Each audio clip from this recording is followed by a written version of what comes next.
मेरी तरफ से सबको आदाब। आज के इस प्रेस ब्रीफ के हवाले से मैं ये बताता चलूँ आपको कि 29 मार्च को आप सब लोगों ने पहले भी उसको काफ़ी कवरेज दी है। एक बच्ची का जो लाश मिलती है हमें खुरामा गांव जो Lolab police station Lolab area में है और पुलिस स्टेशन लालपुरा का एरिया पड़ता है। वहाँ पे एक लकड़ी के शेड में जिसमें हम लकड़ी स्टोर करके रखते हैं वहाँ पे एक डेड बॉडी मिलती है। प्राइमा फेशी लगता है कि बच्ची का जो है वो गला काटा गया है और उससे उसकी डेथ हुई है। बहरहाल रात का वक्त था और उसके दूसरे दिन जब सुबह के टाइम पोस्टमार्टम करवाया गया तो एक डिस्कशंस डॉक्टर के साथ जो हुई और प्रिलिमिनरी जो पोस्टमार्टम रिपोर्ट उनके हिसाब से ये पता चलने लगा कि बच्ची का गला भी घोंटा गया है क्योंकि उसके कुछ ऑर्गन्स पे जो ब्लड वो ज़्यादा था और जिससे जो डॉक्टर्स का अपना बताने का तरीका होता है उन्होंने ये भी असेस किया कि शायद बच्ची का जो गला पहले घोंटा गया है और फिर उसको उसके जो गर्दन पे है वो छुरी चलाई गई है या कोई तेज़ नोक की जो भी चीज़ जिससे गला काटा गया है। बहरहाल इसी के चलते जो वजूहत थी, जैसे लगता था कि जहाँ डेड बॉडी पड़ी हुई है और साथ में जो सराउंडिंग्स थी उन सारे जो मौके को देख के शक जो है वो ज़्यादा आसपास के लोगों पे ही जाने लगा और जो बहरहाल तफ्तीश शुरू की गई उसमें डीएसपी जो लोलाब हैं सरफराज बशीर, वहाँ के चौकी ऑफिसर अजहर शकील और एसएचओ मलिक नसीर, इसके साथ साथ एडिशनल एसपी और मैं भी स्पॉट पे गए और थोड़ा इंट्रोगेशन में भी ज्वाइनिंग हुई और कुछ सस्पेक्ट जो हमने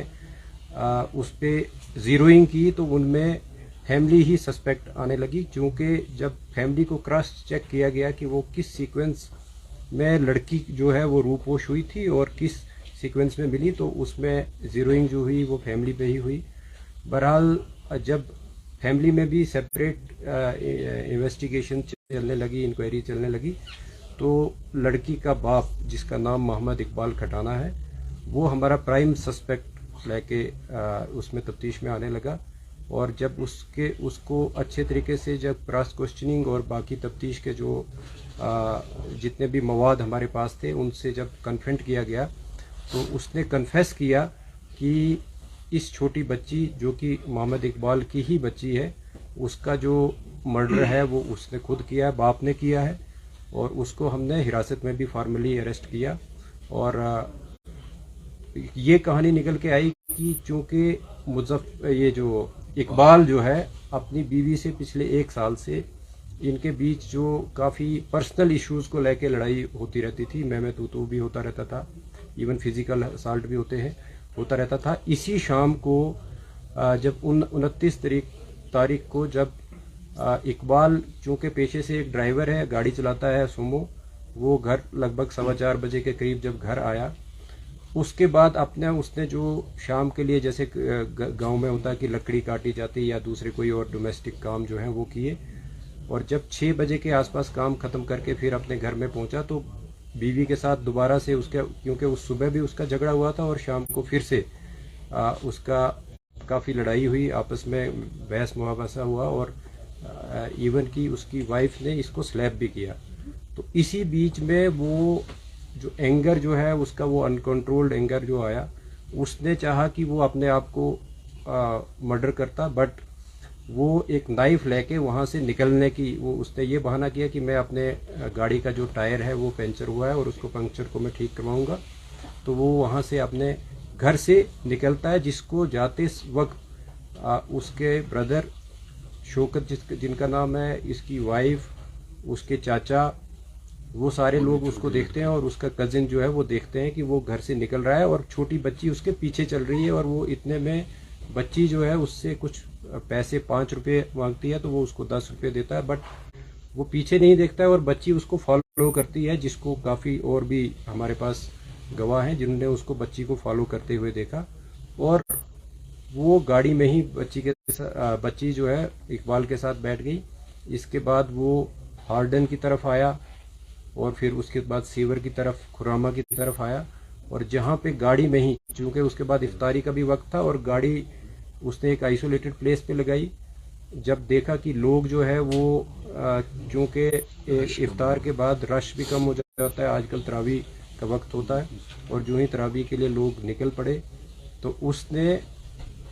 ये सोचा कि लड़की मेरे साथ है, अगर मैंने भी अपने आप को ख़त्म करना है तो इसका क्या करूं। और वो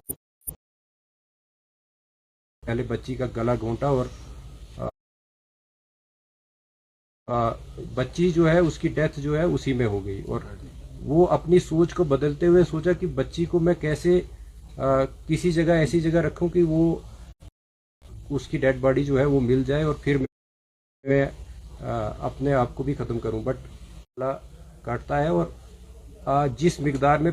अदरवाइज एक ज़िंदा आदमी का ब्लड निकलना चाहिए उतना नहीं उससे निकलता, वो हमने मौके पे भी देखा है। उसके बाद ये चाकू को धो के किया गया और बाकी जो सारी कार्रवाई मुकम्मल की गई। अभी तक की तफ्तीश में सिर्फ मोहम्मद इकबाल ही एक वाहिद सस्पेक्ट जो वाहिद मुलजिम जो है वो सामने उभर के आया, ट्रांसपायर हुआ है इन्वेस्टिगेशन में, और उसी को गिरफ्तार भी किया गया है। जिस चाकू से उसने बच्ची का गला काटा था वो भी उसने फिर किचन में एक और मखसूस जगह पे छुपा के रखा था, वो भी बरामद किया गया है। इसके साथ साथ उसके कपड़े जिन पे जो उसके कफ्स होते हैं कॉलर, ये जो बाजू के, उनसे भी ब्लड जो स्टेन्स मिले हैं और उनको भी सीज किया गया है। और जहाँ जहाँ पे वो रुका है और जिस तरीके से हमने टेक्निकल जो एविडेंस को कलेक्ट किया है वो बिल्कुल कॉरोबरेट होता है कि वो कहाँ कहाँ गया था और किस किस कौन कौन सा उसका मूवमेंट पैटर्न रहा है, वो भी सारा इस्टेब्लिश हुआ है। बहरहाल जो तफ्तीश अभी तक हुई थी, और मुझे लगता है कि यहाँ तक ही हमारी तफ्तीश जो है, अब इसको सिर्फ जो बाकी लीगल प्रोसीजर्स हैं वो हमने पूरे करने हैं।